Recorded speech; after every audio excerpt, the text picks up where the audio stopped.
कम से कम चूतिया मत बनो, चूतियापंथी से ऊपर उठो, हकीकत को देखो, जो एक्चुअल है उसको देखो। We are all accidents of history.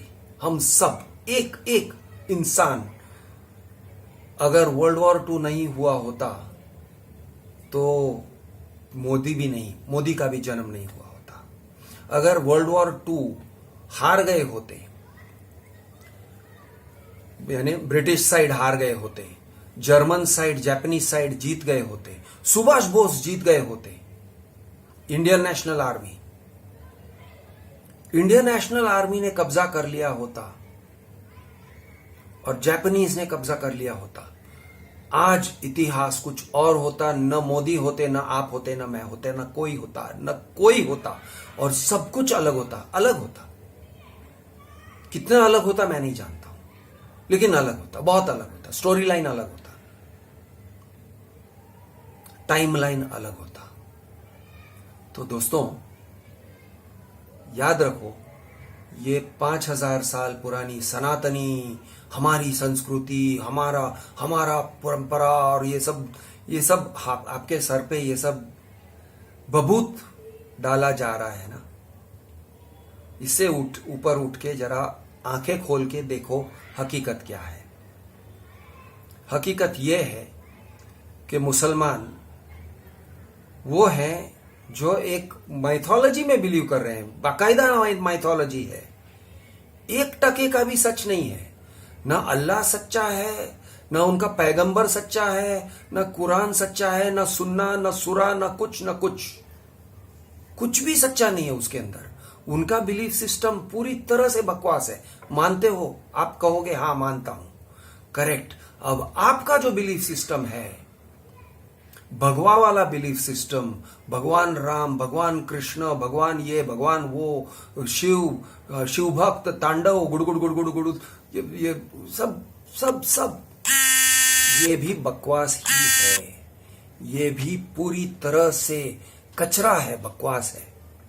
इन सभी बकवास चीजों से छुटकारा पाना, अपने मन को साफ करना आपकी ड्यूटी है।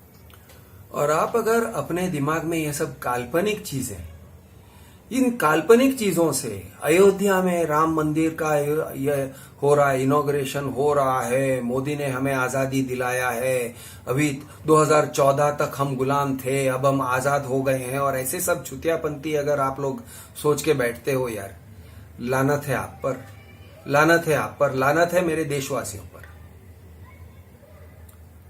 भड़काऊ भाषण से आप भड़क जाते हो। देश के गद्दारों को गोली मारो सालों को। किसको देख के कह रहे हैं? किसको देख के कह रहे हैं? सीए एनआरसी को अपोज किया इसलिए कह रहे हैं। सीए एनआरसी क्या था? आपकी नागरिकता पे सवाल होता था, मादरचोदों, आपकी नागरिकता पे सवाल हो रहा था। आपकी और मेरी और आपके पिताजी और आपके माताजी के नागरिकता पे सवाल हो रहा था। आपके दादा दादी के नागरिकता पे सवाल हो रहा है। जब वो सीए एनआरसी की बात करते हैं, वो आपको प्रूव करने को कह रहे हैं कि मैं नागरिक हूं, मैं यहां का हूं, मैं अफगानिस्तान का नहीं हूं, मैं बांग्लादेश का नहीं हूं। प्रूव करने को कह रहे हैं, पेपर्स दिखाओ। मादरचोद लोग, तुम्हारे अगर एसएससी सर्टिफिकेट या बर्थ सर्टिफिकेट ढूंढने को कहते हैं तो आधी सिट्टी पिट्टी वहीं पे गुल हो जाती है। क्योंकि पता नहीं कहां पे, अगर आपके गांव में एक घर है और आपका घर का बंटवारा वगैरह हुआ है ना, तो कौन से पेपर कहां पे पड़े हुए हैं आपको पता नहीं है। और आप कहते हो मैं साबित करता कि मैं यहां का हूं, मैं भारतवासी हूं। यार डिटेंशन कैंप में डाल दिए जाते हैं आप। थोड़ा भी डाउट आया ना, सीधे डिटेंशन कैंप। आपके देश, आपका देश, आप इसके नागरिक हो और आपसे कह रहे थे साबित करो कि आप नागरिक हो, आपकी नागरिकता साबित करो। और उसको अपोज करने वालों को वो लोग, अनुराग ठाकुर कह रहे थे देश के गद्दारों को गोली मारो सालों को। उसको अपोज कर रहे थे वो लोग। कौन लोग? मुसलमान लोग। ऑफ कोर्स मुसलमान लोग अपोज कर रहे थे। आपकी भलाई उसी में थी कि आप भी जुड़ जाते, आप भी जाके लखनऊ के क्लॉक टावर पर बैठ जाते या शाहीन बाग पे जाके बैठ जाते। चाहे आप हिंदू हो या मुसलमान हो या क्रिश्चियन हो, आपकी भी भलाई थी।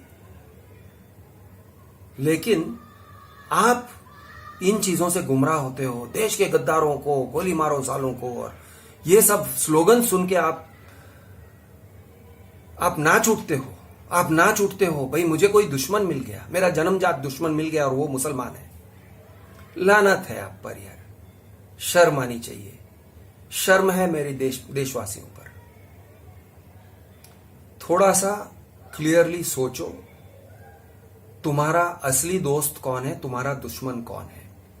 दोस्त वो होता है जो सही सोच आपके दिमाग में डालता है। दुश्मन वो होता है जो आपको गुमराह करता है, जो आपको सेंटी करता है, आपको गलत अवैज्ञानिक चीजों से आपके दिमाग में कचरा भरता है, गोबर गौमूत्र पिलाता है, और आप मान जाते हो। मत करो यार, ये सब मत करो।